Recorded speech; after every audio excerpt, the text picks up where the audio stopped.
तो friends welcome to our YouTube channel digital Pathshala by N K sir. तो आज के इस वीडियो में हम जो यूपी टेट एग्ज़ाम में हमारा हिंदी का सिलेबस है उसमें एक बहुत ही महत्वपूर्ण टॉपिक है रस।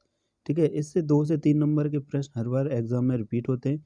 तो आज के इस वीडियो में बहुत ही अच्छी ट्रिक के माध्यम से रस चैप्टर को पढ़ने वाले हैं और इस वीडियो को देखने के बाद आपके 2 से 3 नंबर बिल्कुल पक्के हो जाएंगे। तो पूरा वीडियो लास्ट तक बहुत ही ध्यान से देखते रहिएगा। चलिए वीडियो शुरू करते हैं। वीडियो में आगे बढ़ने से पहले यदि आपने अभी तक इस चैनल को सब्सक्राइब नहीं किया है तो सब्सक्राइब करके बेल आइकन ऑन कर लीजिएगा, जिससे कि आपको सभी वीडियोज़ की नोटिफिकेशंस मिलती रहे। तो चलिए शुरू करते हैं रस टॉपिक को। रस के बारे में पढ़ते हैं।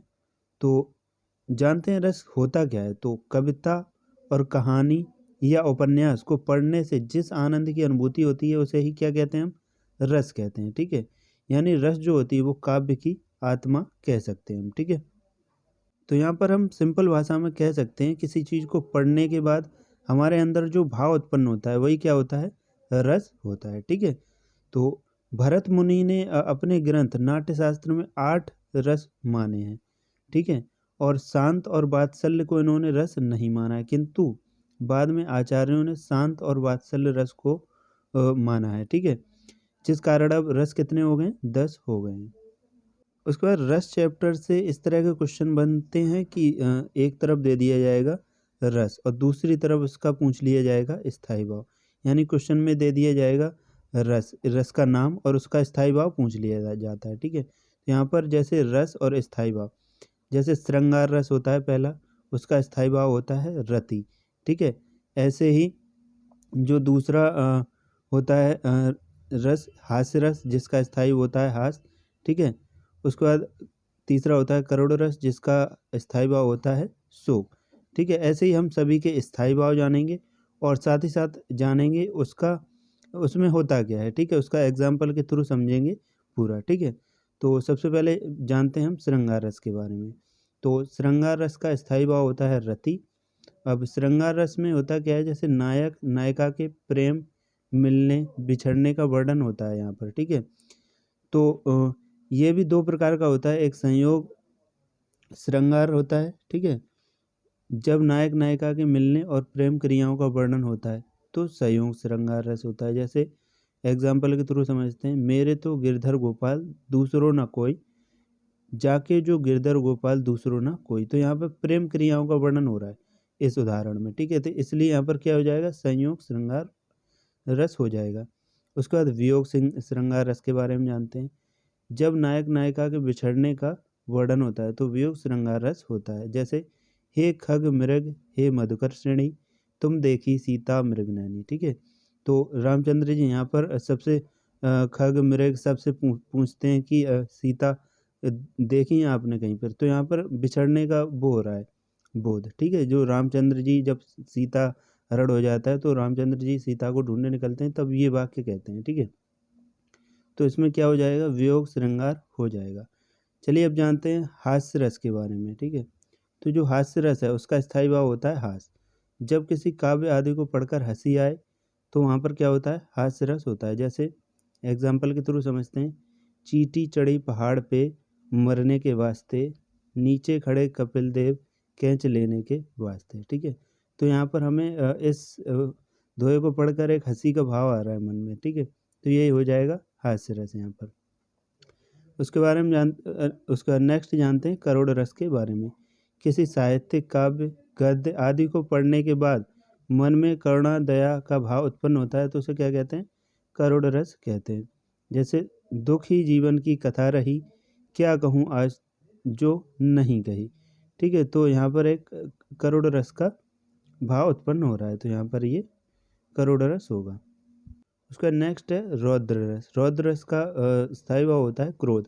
जब किसी काव्य में किसी व्यक्ति के क्रोध का वर्णन हो तो वहाँ पर रौद्र रस होता है। जैसे एग्जाम्पल है, अस कही रघुपति चाव चढ़ावा, यह मत लक्ष्मण के मन भावा। ठीक है, संधा नेहु प्रभु विसिक कराला, उठी उदती उर अंतर ज्वाला।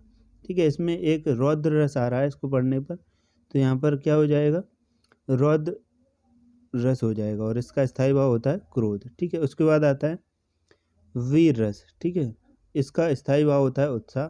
जब किसी वाक्य में किसी की वीरता का वर्णन होता है तो वहाँ पर वीर रस होता है।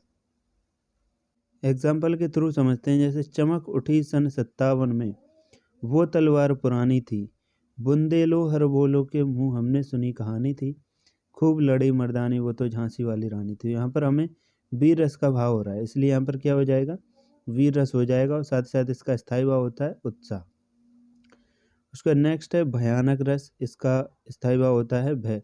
जब किसी काव्य को पढ़कर मन में भय उत्पन्न होता है तो यहाँ पर भयानक रस होता है। एग्जाम्पल जैसे लंका की सेना कप के गर्जर रव में कांप गई, हनुमान के भीषण दर्शन से विनाश ही भांप गई। ठीक है, तो यहाँ पर ये कौन सा रस हो जाएगा, भयानक रस हो जाएगा। उसके बाद आता है विभत्स रस। ठीक है, इसका स्थायी भाव होता है जुगुप्सा और विभत्स यानी घृणा।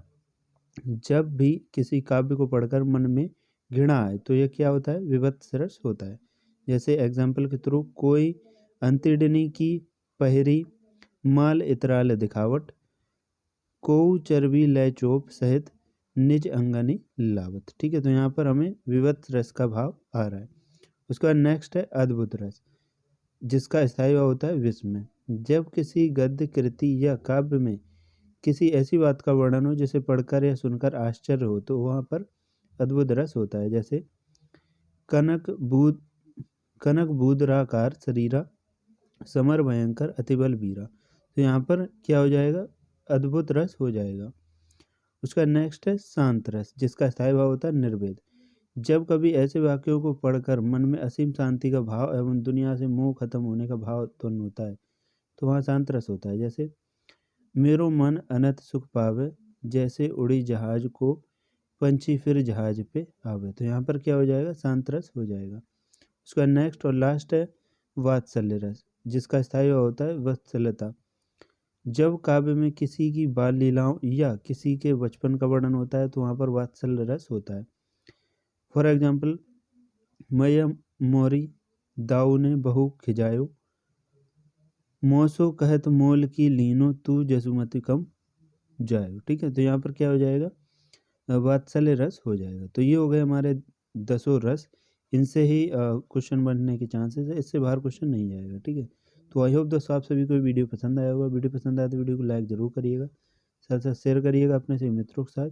चैनल को अभी तक आपने सब्सक्राइब नहीं किया है, सब्सक्राइब कर बेल आइकन ऑन कर लीजिएगा। Thanks for watching.